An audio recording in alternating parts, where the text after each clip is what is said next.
Hello बच्चों, welcome back to our channel active अड्डा।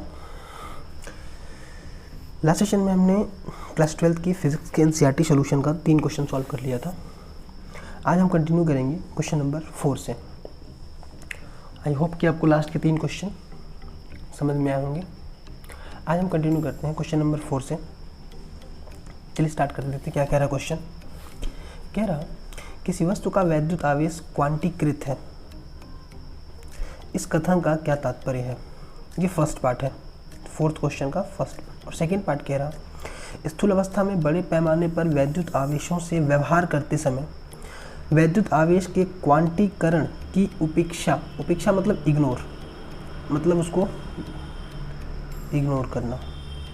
उपेक्षा का मतलब हुआ इग्नोर करना। कैसे कर सकते हैं? तो 2 क्वेश्चन है, हम चलिए सॉल्व करते हैं। पहले फर्स्ट पार्ट को, इसको सॉल्व करने के लिए पहले हम कुछ टर्म समझ लेते हैं। जैसे आवेश क्या होता है? तो आवेश की डेफिनेशन थी किसी वस्तु का वह विशेष गुण जिसकी वजह से वह वस्तु किसी दूसरी वस्तु को आकर्षित या प्रतिकर्षित करे। ये तो हो गया आवेश का डेफिनेशन। फिर आवेश का मात्रक, तो आवेश का मात्रक होता है कूलम। आवेश का मात्रक होता है कूलम। क्लियर? ये एक अदिश राशि होता है। चलिए ये भी क्लियर है, ये एक अदिश राशि होता है। अब आगे डिस्कस करते हैं कि किसी वस्तु पे आवेश आता कैसे है। किसी वस्तु पे आवेश कैसे आ पाता है? तो वैसे तो आवेश को लाने के बहुत सारे तरीके होते हैं, लेकिन इनमें सबसे बेसिक तरीका है इलेक्ट्रॉन का ट्रांसफ़र। सबसे बेसिक तरीका है इलेक्ट्रॉन का ट्रांसफ़र। इलेक्ट्रॉन का ट्रांसफ़र मतलब क्या कि अगर हम किसी वस्तु से इलेक्ट्रॉन या तो निकाल दें या उसे इलेक्ट्रॉन दे दें। 2 तरीका होता है, या तो किसी वस्तु से इलेक्ट्रॉन निकाल दें या किसी वस्तु को इलेक्ट्रॉन दे दें। अब इलेक्ट्रॉन निकालने और देने का प्रोसेस इतना इजी नहीं होता, लेकिन बेसिकली हम ऐसे समझ लेते हैं कि इलेक्ट्रॉन के निकालने से और इलेक्ट्रॉन के देने से क्या हो जाता है? वस्तु आवेशित हो जाता है। इलेक्ट्रॉन के निकालने से किसी वस्तु पे हमेशा धनावेश आता है। अगर हम किसी वस्तु से इलेक्ट्रॉन निकाल देंगे तो उस पर धनावेश आएगा, और अगर किसी वस्तु को इलेक्ट्रॉन दे देंगे तो उस पर ऋणावेश आ जाता है। यानी कि जब भी कोई वस्तु इलेक्ट्रॉन ग्रहण करेगा तो उस पर ऋणावेश आ जाएगा। इलेक्ट्रॉन की अधिकता की वजह से, इलेक्ट्रॉन निकलने की वजह से उस पर धनावेश आ जाएगा। अब हमारे मन में सबसे पहले क्वेश्चन ये राइज होता है कि किसी वस्तु को सबसे कम आवेश कितना दिया जा सकता है? सबसे कम आवेश कितना हम दे सकते हैं? मिनिमम चार्ज कितना दे सकते हैं? तो किसी भी वस्तु को जो सबसे छोटा आवेश है वो हम देख रहे हैं इलेक्ट्रॉन को या तो निकाल लें या तो इलेक्ट्रॉन को दे दें। तो सबसे जो कम आवेश होगा वो इलेक्ट्रॉन के आवेश के बराबर होगा। अगर इलेक्ट्रॉन निकालते हैं तो उस पर इलेक्ट्रॉन के बराबर धनावेश, और अगर उसमें इलेक्ट्रॉन दे देते हैं तो इलेक्ट्रॉन के बराबर उस पर ऋणावेश आ जाता है। तो किसी भी वस्तु पे सबसे जो छोटा आवेश है वो इलेक्ट्रॉन के आवेश के बराबर आ सकता है। और इलेक्ट्रॉन का आवेश होता है कितना है? तो इलेक्ट्रॉन का आवेश होता है 1.6 × 10⁻⁻19 कूलम। ये इलेक्ट्रॉन का आवेश होता है। क्लियर?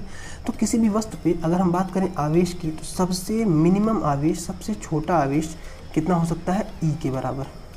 अगर मैंने 1 इलेक्ट्रॉन निकाला या 1 इलेक्ट्रॉन दिया है तो अगर इसी तरह हम बोलें कि अगर मैंने किसी वस्तु से 2 इलेक्ट्रॉन निकाल लिए या फिर 2 इलेक्ट्रॉन दे दिए, अगर 2 इलेक्ट्रॉन निकालेंगे तो 2 यूनिट प्लस चार्ज और निकालेंगे तो 2 यूनिट नेगेटिव चार्ज। तो अगर मैंने किसी वस्तु को 2 इलेक्ट्रॉन निकाल दिया और किसी वस्तु को या फिर 2 इलेक्ट्रॉन दे दिया, तो उस केस में इस पर आवेश कितना होगा? तो अगर 1 इलेक्ट्रॉन निकाला था तो आवेश E के बराबर, और अगर 2 इलेक्ट्रॉन निकालेंगे तो आवेश हो जाएगा 2E के बराबर। अगर वैसे ही 3 निकालेंगे तो आवेश हो जाएगा 3E के बराबर। 4 निकालेंगे तो 4E के बराबर, और n इलेक्ट्रॉन निकाल दिया तो NE के बराबर। तो हम ये समझ पाए कि किसी भी वस्तु पे जो आवेश होता है Q बराबर, वो हमेशा इलेक्ट्रॉन के आवेश का पूर्ण गुणज होता है। पहली बात, इलेक्ट्रॉन के आवेश का पूर्ण गुणज होने का मतलब ये हुआ कि जो इलेक्ट्रॉन निकलेगा वो कभी भी फ्रैक्शन मतलब भिन्न में नहीं निकलेगा। भिन्न में नहीं होने का मतलब कभी भी हम 2/3 इलेक्ट्रॉन नहीं निकाल सकते, 1/7 इलेक्ट्रॉन नहीं निकाल सकते। ठीक है? ऐसे नहीं, जब भी इलेक्ट्रॉन निकालेंगे तो या तो यहाँ पे जो n होगा वो क्या हो सकता है? ये तो गलत है, ये नहीं हो सकता। हो क्या सकता है? या तो 1 इलेक्ट्रॉन निकालेंगे या तो 1 इलेक्ट्रॉन दे देंगे, या 2 इलेक्ट्रॉन निकालेंगे या 2 इलेक्ट्रॉन दे देंगे, या 3 निकालेंगे 3 एंड सो ऑन। तो हमने यहाँ से ये देखा, क्वांटीकरण का सिद्धांत ये कहता है कि किसी भी वस्तु पे जो आवेश होता है वो हमेशा इलेक्ट्रॉन के आवेश का पूर्ण गुणज होता है। इलेक्ट्रॉन के आवेश का पूर्ण गुणज हमेशा किसी वस्तु के ऊपर आवेश हम जनरेट कर सकते हैं। क्लियर? किसी भी वस्तु पे इलेक्ट्रॉन से छोटा आवेश, एक इलेक्ट्रॉन से छोटा आवेश हम बना नहीं सकते हैं। इलेक्ट्रॉन से बड़ा आवेश भी बनाएंगे तो एक इलेक्ट्रॉन, दो इलेक्ट्रॉन, तीन इलेक्ट्रॉन के बराबर बना सकते हैं। इसी सिद्धांत को, इसी फॉर्मूले को हम कहते हैं क्वांटीकरण का सिद्धांत या आवेश क्वांटीकृत है। इसी को हम कहते हैं आवेश क्वांटीकृत है। क्लियर? ये हो गया इसके फर्स्ट पार्ट का सोल्यूशन कि आवेश के क्वांटीकृत मतलब वस्तु का आवेश क्वांटीकृत है, उससे क्या संबंध है, उससे क्या तात्पर्य है। तो वस्तु का आवेश का मतलब ये हमने आपसे कल भी बताया था कि किसी भी आवेश का अस्तित्व हमेशा द्रव्यमान, अगर ये वस्तु है, इसके पास मास है, तभी इसको आवेशित किया जा सकता है। यानी कि आवेश का अस्तित्व हमेशा द्रव्यमान से होता है। अगर किसी वस्तु के पास आवेश है तो उसके पास द्रव्यमान हो, ये जरूरी है। लेकिन अगर किसी वस्तु के पास द्रव्यमान हो और उसके पास आवेश हो या ना हो, ये जरूरी नहीं है। मतलब हो ये भी जरूरी नहीं है, ना हो वो भी जरूरी नहीं है। लेकिन अगर आवेश है तो द्रव्यमान होना ही चाहिए। बिना द्रव्यमान की वस्तु को या बिना द्रव्यमान के आवेश लाना पॉसिबल नहीं होता है। अब आते हैं इसके बी पार्ट पे। बी पार्ट क्या कह रहा है? स्थूल अवस्था में बड़े पैमाने पे, बड़े पैमाने मतलब भी है लार्ज स्केल। लार्ज स्केल का मतलब बहुत बड़ी बड़ी चार्जेस के लिए। लार्ज स्केल का मतलब हो गया बड़ी चार्जेस के लिए, 5 कूलम, 10 कूलम, 15 कूलम, 20 कूलम, ऐसे चार्जेस के लिए। मतलब जब आवेश का मान बहुत बड़ा हो, बड़े आवेशों के लिए। बड़े पैमाने पर वैद्युत आवेशों से व्यवहार करते समय हम वैद्युत आवेश के क्वांटीकृत की उपेक्षा इग्नोर कैसे कर सकते हैं? चलिए हम देख लेते हैं। बड़े आवेश का मतलब ज़्यादा इलेक्ट्रॉन का लेन देन। बड़े आवेश का मतलब क्या हुआ? ज़्यादा इलेक्ट्रॉन का लेन देन हो गया। तो ज़्यादा नंबर ऑफ इलेक्ट्रॉन निकाले गए होंगे या ज़्यादा नंबर ऑफ इलेक्ट्रॉन ग्रहण किए गए होंगे। हमको पता है एन का फॉर्मूला होता है Q is equals to n into e. तो n is equals to Q upon e. Clear? अब यहाँ पे मान लीजिए सपोज Q का मान कुछ भी आ गया, जैसे मान लीजिए आ गया 10 कूलम। सपोज आ गया Q इक्वल्स टू 10 कूलम। मैंने एज्यूम कर लिया कि Q का मान कितना है? 10 कूलम। तो E का मान कितना? 1.6 इंटू 10 की पावर माइनस 19। ये 10 की पावर माइनस 19 ऊपर पहुंचेगा तो 10 की पावर 19 और 10 की पावर प्लस 1, 10 की पावर 20 अपॉन 1.6। या फिर ऐसे एज्यूम कर सकते हैं, इसको हम 10 की पावर 19 ही रहने देते हैं और यहाँ 10 रख देते हैं। जब इसको हम इससे डिवाइड करेंगे तो ये आएगा 6.25 इंटू 10 की पावर 19। अब देखिए ये वैल्यू कुछ भी हो, what ever be this value, अगर मान लीजिए इसको हम डिवाइड करते हैं 10 की पावर 19 ऊपर पहुंचा, ये वैल्यू कुछ भी हो, अगर इसको हम इतने बड़े नंबर से, क्योंकि देखिए n का मान लार्ज नंबर, हमने स्टार्टिंग में कहा था बड़े आवेश मतलब ज़्यादा इलेक्ट्रॉन का लेन देन, तो इसको जब हम सॉल्व करेंगे तो ऑटोमेटिकली 10 की पावर 19 है, जो कि बहुत बड़ा नंबर है।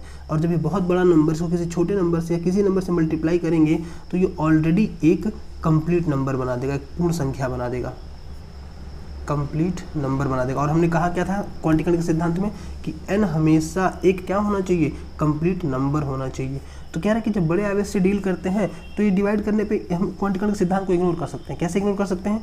यहाँ पे कुछ भी हम आवेश लेंगे, क्योंकि आवेश का मान तो बड़ा है, तो यहाँ पे हम जब इसको सॉल्व करेंगे तो यहाँ पे जो 6.25 है, यहाँ पे कोई भी अगर न्यूमेरिकल वैल्यू आती है, इन दैट केस इस बड़े नंबर से मल्टीप्लाई होने की वजह से ये हमेशा एक कंप्लीट नंबर बना देगा, जो कि ऑलरेडी क्वांटीकरण के सिद्धांत को होल्ड करा देता है। तो उसको मतलब इसको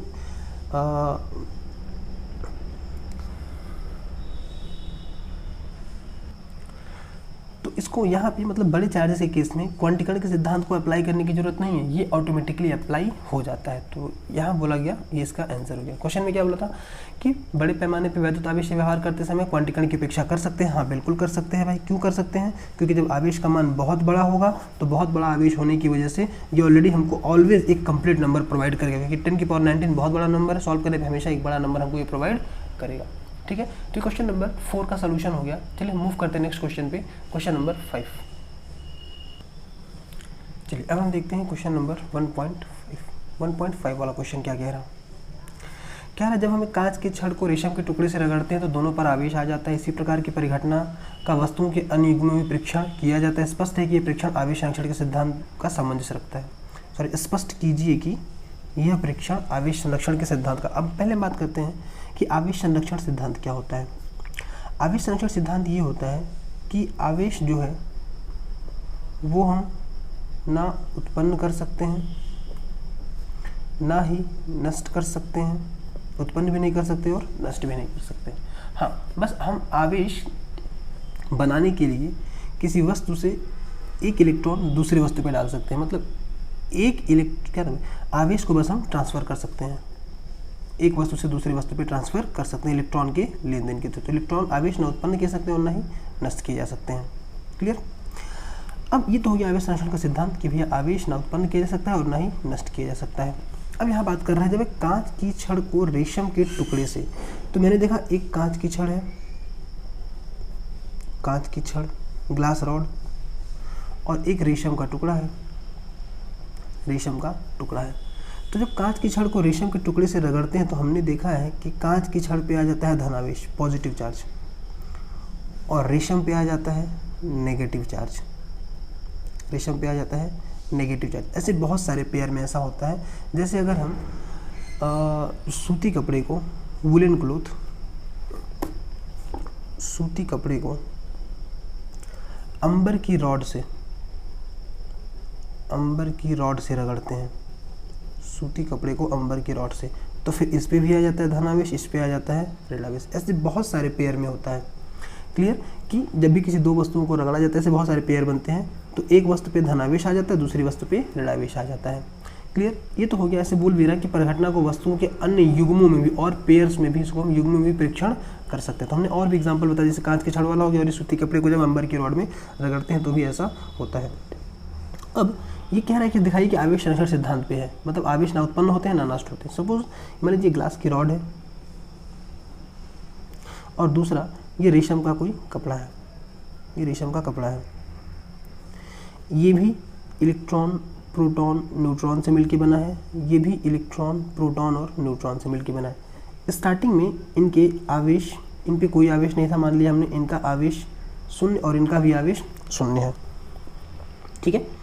अब जब इनको हम रगड़ते हैं तो रगड़ने के बाद यहाँ से कुछ इलेक्ट्रॉन निकल के यहाँ चले जाते हैं। सपोज यहाँ से 500 इलेक्ट्रॉन निकल गए, सपोज 500 इलेक्ट्रॉन निकल गए और यहाँ पे 500 इलेक्ट्रॉन आ गए, यहाँ से 500 इलेक्ट्रॉन निकल के यहाँ चले गए।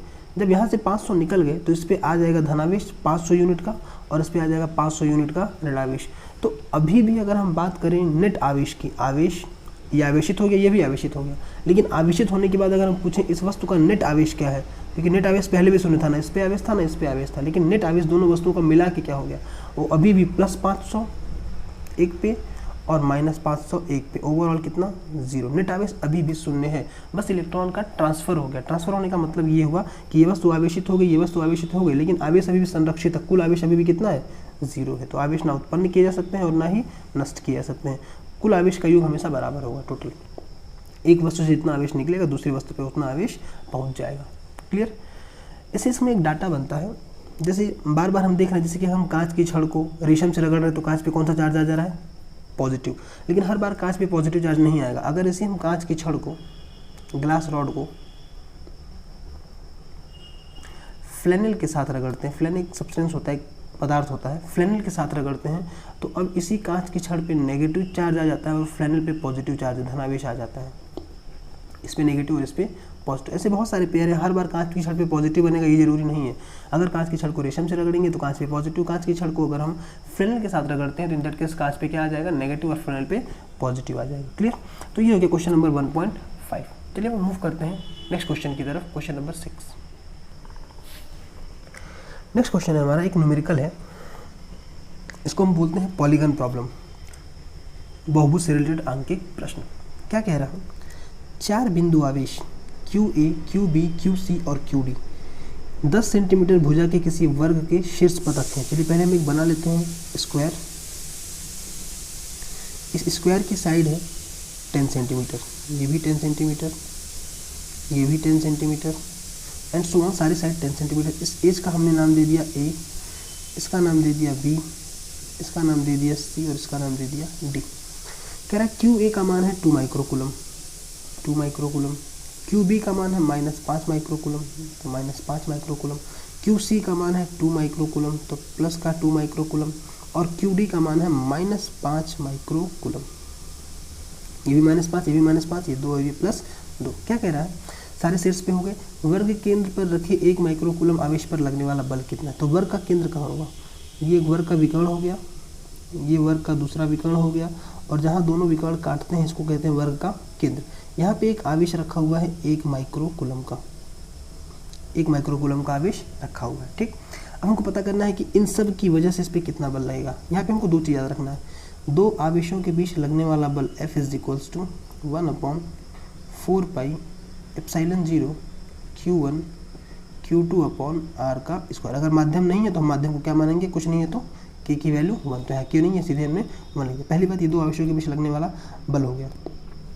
दूसरी बात, हमको ये भी पता है कि 2 आवेश अगर ऐसे हैं तो इनके बीच जो लगने वाला बल होता है, वैद्युत बल, वो हमेशा उसी लाइन पे काम करता है जिस लाइन पे वो दोनों बॉडी एक दूसरे को जोड़ती हैं। जैसे अगर ये दोनों आकर्षित करेंगी तो इसी लाइन पे करेंगी, प्रतिकर्षित करेंगी तो भी इसी लाइन पे करेंगी। ऐसा नहीं प्रतिकर्षण का बल इधर लग गया, नहीं, ये इधर बल लगाने लगे, ये भी नहीं। ये अगर आकर्षित भी करेंगी तो इसी लाइन पे और प्रतिकर्षित भी करेंगी तो इसी लाइन पे। इसलिए हम कहते हैं कि जो वैद्युत बल होता है वो केंद्रीय बल होता है। वैद्युत बल कैसा बल होता है, केंद्रीय बल। केंद्रीय बल का मतलब ये हमेशा उसी लाइन पे काम करेगा जिस लाइन पे दोनों बॉडी एक दूसरे को ज्वाइन करेगी। चलिए अब हम निकालते हैं इस पे लगने वाला नेट बल। देखिए +2 माइक्रोकूलम और ये दोनों एक दूसरे को इस लाइन पे ज्वाइन कर रहे हैं। एक चीज़ और, हमको पता है कि जो वर्ग का विकर्ण होता है वो होता है a√2, ये होता है a√2। तो यहाँ से यहाँ तक की दूरी है a√2, तो ये कितना होगा, तो इसका मान हो जाएगा a√2/2, ये कैंसिल आउट हो गया, मतलब a/√2 यानी कि 10/√2। इसका ये साइज होगी, ये साइड हो गया 10/√2। ये भी कितना, 10/√2। सारे साइड्स कितने होंगे, 10/√2 और 10/√2, सारे साइड्स हो गए। अब देखिए ये वाला आवेश इस पे बल लगाएगा बाहर की ओर, क्यों, क्योंकि ये भी प्लस है और यहाँ 1 माइक्रोकूलम दोनों प्लस है, तो ये बल लगाएगा बाहर की ओर। कितना भाई, तो हम पहले लिखते हैं फोर्स ऑन, ये पॉइंट O मान लेते हैं, force on O due to A, O पर लगने वाला बल A की वजह से। तो फॉर्मूला होगा, इसको हम स्मॉल k, 1/4 एप्सिलॉन 0 को स्मॉल k, और Q1 का मान है 2 माइक्रोकूलम इंटू Q2 का मान है 1 माइक्रोकूलम अपॉन दोनों के बीच की दूरी कितनी भाई, तो 10/√2 का होल स्क्वायर। फिर निकालते हैं इस B वाले की वजह से बल, तो B वाला नेगेटिव है, ये पॉजिटिव, इसको आकर्षित करेगा, तो हम निकालेंगे force on O due to B, O पर लगने वाला बल B की वजह से। तो फॉर्मूला आएगा स्मॉल k, एक आवेश है -5 माइक्रोकूलम, तो 5 मैग्नीट्यूड हो गया, दूसरा 1 माइक्रोकूलम अपॉन 10/√2 का होल स्क्वायर। ठीक, अब हम बात करते हैं इस तीसरे आवेश की। तीसरा आवेश धनावेश है, ये इस पे बल लगाएगा बाहर की ओर, धनावेश में प्रतिकर्षण होगा, तो force on O due to C की वैल्यू होगी k इंटू 2 इंटू 1/10/√2 का होल स्क्वायर। फिर वैसे ही इस -5 की वजह से प्लस माइनस में फिर आकर्षण होगा, तो इस पर बल लगाएगा इधर अंडर में, तो force on O due to D ये हो जाएगा k इंटू 5 इंटू 1/10/√2 का होल स्क्वायर। ये सारी चीज़ें हमने लिख दिया, लेकिन इसका यूज़ नहीं था कुछ। देखिए कैसे, हमको पता है कि अगर एक बिंदु पे कोई 2 बल लग रहा है, जैसे एक बल लग रहा है इधर 2 न्यूटन का और दूसरा बल भी लगे इधर 2 न्यूटन का, 2 बराबर और विपरीत बल अगर किसी एक बिंदु पे लगते हैं और दोनों की क्रिया रेखाएं समान हो तो दोनों बल एक दूसरे को कैंसिल आउट कर देते हैं। और अगर एक ही बिंदु पर 2 बल समान दिशा में लगते हैं, उनकी क्रिया रेखाएं समान हो, तो दोनों बल 2 + 2 मिलकर क्या हो जाएंगे, 4। तो समान दिशाओं में बल एक दूसरे से जुड़ जाते हैं, विपरीत दिशाओं में बल एक दूसरे को कैंसिल आउट कर देते हैं अगर उनकी क्रिया रेखा समान हो तो।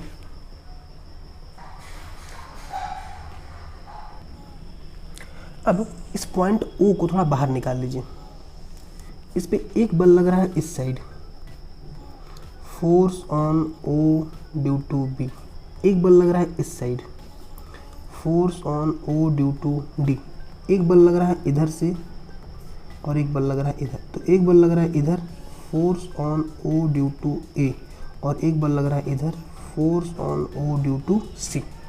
अगर हम ध्यान से देखें तो OB और OD वाला जो बल है, OB और OD वाला बल है, दोनों का मान बिल्कुल बराबर है। अभी नहीं, इस बिंदु पे ये बल और ये बल बराबर है लेकिन विपरीत दिशाओं में है, तो एक दूसरे को क्या कर देंगे, कैंसिल कर देंगे। और OA और OC भी विपरीत दिशा में है और बराबर ही हैं, तो ये वाले बल भी दूसरे को क्या कर देंगे, कैंसिल। यानी इस वाले पॉइंट पे जो आवेश रखा है उस पे जो नेट बल होगा F नेट, वो भाई साहब हो जाएगा 0, क्योंकि 4 बल जिनमें दो दो का पेयर बन रहा, इक्वल और अपोजिट हो रहे हैं। इक्वल अपोजिट होंगे तो दूसरे को क्या कर देंगे, वो कैंसिल आउट कर देंगे, तो लगने वाला नेट बल क्या हो जाएगा, 0 हो जाएगा। तो ऐसे हमने आज 3 क्वेश्चन सॉल्व किया। बाकी नेक्स्ट क्लास में हम और भी क्वेश्चन का डिस्कस करेंगे, एनसीईआरटी के क्वेश्चन नंबर 7 से कंटिन्यू करेंगे। आई होप आपको समझ में आया होगा। आज के लिए बस इतना ही। Thank you.